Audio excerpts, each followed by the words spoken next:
Carol, who's your nominee for Union Jackass? Mine's George Eustice, the Environment Secretary. This is the guy who, over the weekend, after all that messing around last week, trying to change the standards, rules and regs, he said at the weekend, he said this was all just a storm in a teacup, and basically we should all just get over it. He still doesn't get it. He doesn't get that what happened in Parliament last week was politicians sticking two fingers up at the electorate and saying, you know, one set of rules for us, another for you. And he just confirmed why people think politicians are always out for themselves and don't give a stuff about us. Carol nominating George Eustice. Benjamin, who are you nominating for Union Jackass? Well, today it has to be Boris Johnson. Oh, there's a shock. There's a shock. No, but I think we should all agree. Not like you choose him every week.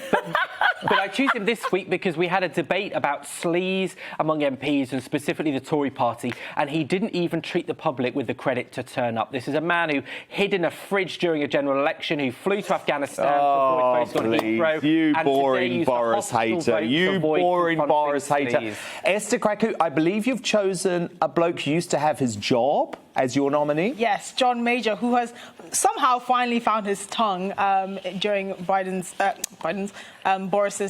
prime ministership.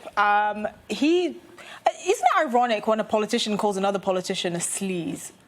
I mean, really? Well, especially when it comes to John Major. Exactly. Especially when it comes to John Major. Who was basically like steamrolled the entire time of him being prime minister. Well, he was the king of sleaze, wasn't he? And I mean, we don't like talking about John Major's tongue after all of those Edwina Curry reports, do we? But look, Esther Kraku, you have most certainly convinced me. John Major is today's Union Jackass.